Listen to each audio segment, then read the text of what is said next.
اعوذ باللہ من الشیطان اللعین الرجیم، بسم اللہ الرحمن الرحیم۔ خطبہ نمبر نہج البلاغہ سے 457۔ کیا اعلیٰ و عرفہ خطبہ ہے، کیا بہترین خطبہ ہے۔ اور خطبہ کیا حکایت نمبر ہے 457۔ دو حریص کا پیٹ کبھی بھرتا ہی نہیں ہے۔ ویسے حریص کے معنی جو ہیں بڑے عجیب و غریب، یہ ایک حکایت ہے۔ میں کیا کروں، اس میں لفظ حریص استعمال ہوا ہے۔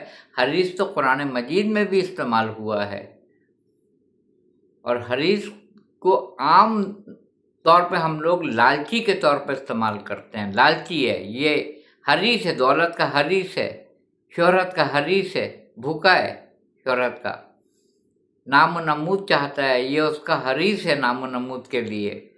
مگر اس میں عجیب بات کی جا رہی ہے۔ لفظ حریص ہے، ایک مثبت ہے ایک منفی ہے۔ 457 نمبر کی حکایت ہے۔ امیر المومنین امام المتقین علی ابن ابی طالب علیہ السلام نہج البلاغہ میں حکایت نمبر 457 میں کہتے ہیں، دو حریص ایسے ہیں جن کا شکم پیٹ کبھی بھرتا ہی نہیں ہے، ایک طالب علم کا اور ایک طالب دنیا کا۔ اب آپ دیکھیے، لفظ حریص ہے، ایک کو منفی معنی میں لیا ہے اور ایک کو مثبت معنی میں لیا ہے۔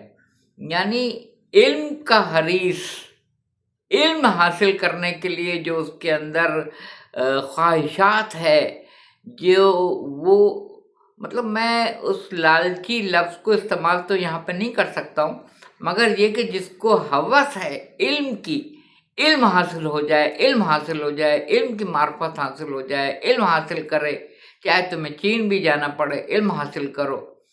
تو آپ فرماتے ہیں 457 حکایت نمبر میں، امیر کائنات علی ابن ابی طالب علیہ السلام، دو حریص ایسے ہیں جن کا پیٹ کبھی نہیں بھرتا ہے، ایک طالب علم اور ایک طالب دنیا۔ طالب دنیا بھی مرتے دم تک ہوس کا شکار رہتا ہے، یہ مل جاتا وہ مل جاتا، یہ مل جاتا وہ مل جاتا، یہ گاڑی ہے تو اس سے بڑی گاڑی مل جاتی، اس سے بڑی گاڑی مل جائے گی، مکان بھی ہے، سب کچھ ہے، ڈیفنس میں مکان مل جائے، بڑے علاقے میں مکان مل جائے، بڑی جگہ پہ مکان مل جائے، یہ موبائل چھوٹا والا ہے، بڑا مہنگا والا مل جائے، اور اعلیٰ مل جائے، یہ حریص لالچی ہے۔ مگر جو علم کا حریص ہے وہ مرتے دم تک، ماں کی آغوش سے لے کے گہوارے سے لے کے لحد تک انسان طالب علم ہے، یہ حدیث ہے۔ تو جس کو علم کی جستجو ہوگی، انا مدینۃ العلم و علی بابوہا، تو وہ مرتے دم تک کسب علم حاصل کرتا رہے گا۔ فیڈ بیک دیجیے گا۔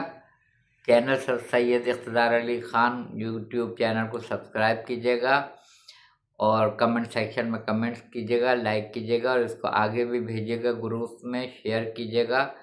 حوصلہ افزائی جو ہے وہ انسان کو تقویت دیتی ہے۔ وآخر دعوانا الحمدللہ رب العالمین۔